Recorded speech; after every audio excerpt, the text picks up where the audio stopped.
चलिए dear students of class 6, हम लोग पढ़ रहे हैं सोशल बच्चों, और हम लोग आपका फर्स्ट चैप्टर पढ़ रहे हैं दी अर्थ इन सोलर सिस्टम।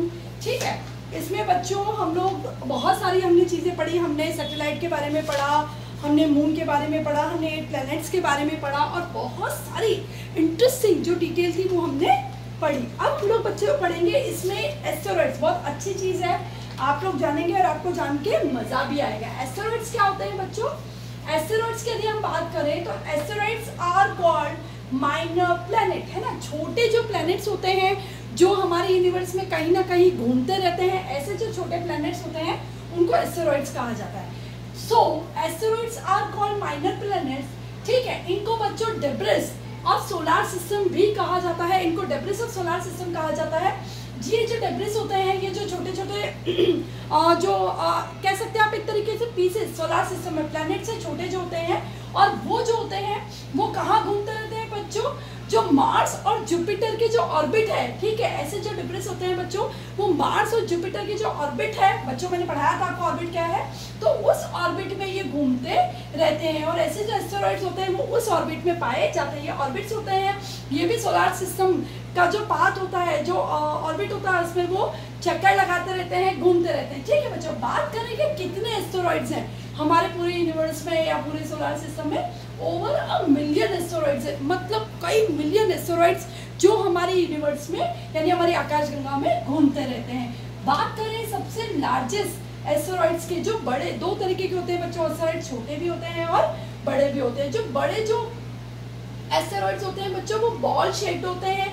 ठीक है, और सबसे बड़े एस्टेरॉइड की यदि हम बात करें बच्चों, ठीक है, तो वो सेरेस नाम से जाना जाता है, या सेरेस नाम से जाना जाता है। 900 किलोमीटर जिसका डायमीटर है। और इसके साथ साथ यदि हम छोटे एस्टेरॉइड्स की या टाइनी एस्टेरॉइड्स की बात करें तो उन्हें हर्मस कहा जाता है बच्चों। क्या कहा जाता है? उन्हें हर्मस कहा जाता है। मैंने यहाँ लिखा है हर्मस जो है वो छोटे जो एस्टेरॉइड्स हैं वो होते हैं। जो अब बात करें कि क्या होते हैं एस्टेरॉइड्स, क्या होते हैं बच्चों? कुछ समय के बाद यानी कई हजारों वर्ष के बाद ऐसे एस्टेरॉइड्स होते हैं वो कहीं ना कहीं अर्थ के ऑर्बिट में आ जाते हैं घूमते घूमते। ठीक है, तो अब बात करें कि जब ऐसे एस्टेरॉइड्स जब अर्थ के पास से गुजरते हैं, ठीक है, तब क्या होता है? Hermes pass in 1937 close to the earth less than twice that of moon's distance. ठीक है, ऐसे जो एस्टेरॉइड्स है, ये हर्मस नाम का जो एस्टेरॉइड था 1937 में ये अर्थ के ऑर्बिट के पास आया। और कितने नजदीक आ गया बच्चों? ये नजदीक आया जितना हमारा मून का जो अंतर है, हमारे और मून के बीच में जो डिस्टेंस है उससे 2 गुना कम डिस्टेंस तक, है ना।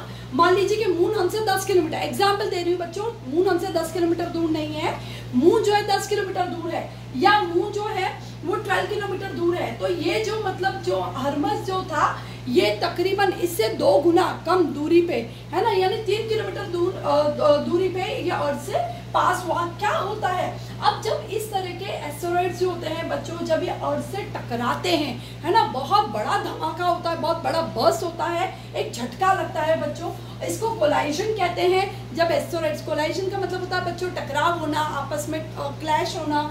ठीक है, collision will be disastrous 65 million years ago wiped out the dinosaurs. क्या हुआ था यहाँ पे बात कर रहे हैं हम लोग, जब ऐसे हर्मस जैसे छोटे जो एस्टेरॉइड्स होते हैं जब वो टकराते हैं, तो हम लोग बात करें ऐसे एक इंसिडेंट की बात करें 65 मिलियन ईयर्स अगो, ऐसा जो एक एस्टेरॉइड था, छोटा एस्टेरॉइड था जो हमारी धरती से टकराया। ठीक है बच्चों, ऐसा माना जाता है कि जब वो धरती से टकराया, कोलाइजन हुआ, एक तरीके से धमाका हुआ, तो उस धमाके का असर क्या हुआ था? जो डायनासोरस बच्चों आपने मूवीज में भी देखे होंगे, तो वो जो डायनासोरस से माना जाता है कि जब ये ऐसे जो ऐसे जो एस्टेरॉइड था वो धरती से टकराया, तब उस धमाके के साथ साथ जितने डायनासोरस थे उनका धरती से वाइप्ड आउट हो गए। वाइप्ड आउट का मतलब होता है बच्चों खत्म हो जाना या फिनिश हो जाना। ठीक है बच्चों, अब हम लोग बात कर रहे हैं एस्टेरॉइड्स के बाद हम लोग बात कर रहे हैं बच्चों मीटियोर्स की। क्या होते हैं मीटियोर्स? मीटियोर्स होते हैं बच्चों जो स्पेस में जो चट्टानें होती हैं या जो धूल होती है, ठीक है, वो क्या होती है, वो आसमान से नीचे जब आती है ना, आप लोगों ने देखा होगा कई बार आप खुली छत पे जब सोते हैं तो you had seen the shooting stars, है ना, आपको ऐसा लगता है कि एक तारा गिर रहा है, पर एक्चुअली वो क्या घटना होती है वो बताते हैं आपको। दे आर नॉट स्टार्स, ठीक है। क्या होता है जब यूनिवर्स से या स्पेस से कोई रॉक, चट्टान का टुकड़ा या इवन उसकी डस्ट जब हमारे अर्थ के आसपास वहाँ स्पेस से गिरती है बहुत ज़्यादा गति से, और जैसे ही वो हमारे अर्थ के एटमॉस्फेयर में आ जाती है, ठीक है, तो वहाँ पे बच्चों दोनों के बीच में टकराव होता है। उस टकराव को घर्षण कहते हैं, फ्रिक्शन कहा जाता है बच्चों। तो उस फ्रिक्शन के कारण, ठीक है, जब वो वहाँ से गिरती है फ्रिक्शन होता है, जैसे हम लोग माचिस के ऊपर वो मैच स्टिक के ऊपर उसकी जो स्टिक होती है वो रब करते हैं, फ्रिक्शन देते हैं हम, तो वो बर्न होती है।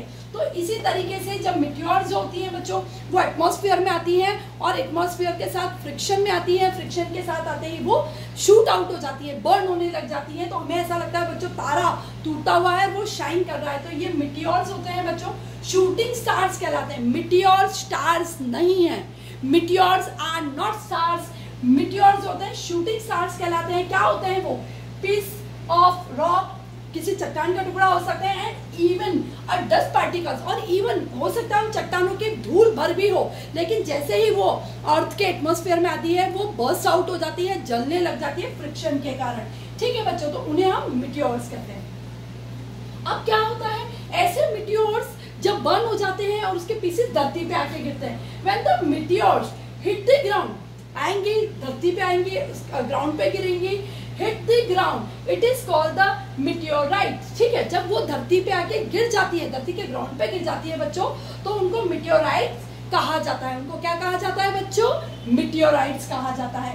अब हम बात करते हैं सबसे बड़ी मिट्योराइट्स हमने धरती पे हमें कब फाउंड हुई थी, कहाँ मिली थी। ऐसी मिट्योराइट्स थी जो लार्जेस्ट मिट्योराइट फाउंड इन 1920, लिखा है बच्चों मैंने यहाँ पे 1920 में, यानी हम इसी सदी की बात कर रहे हैं बच्चों, 19वीं सदी की बात कर रहे हैं।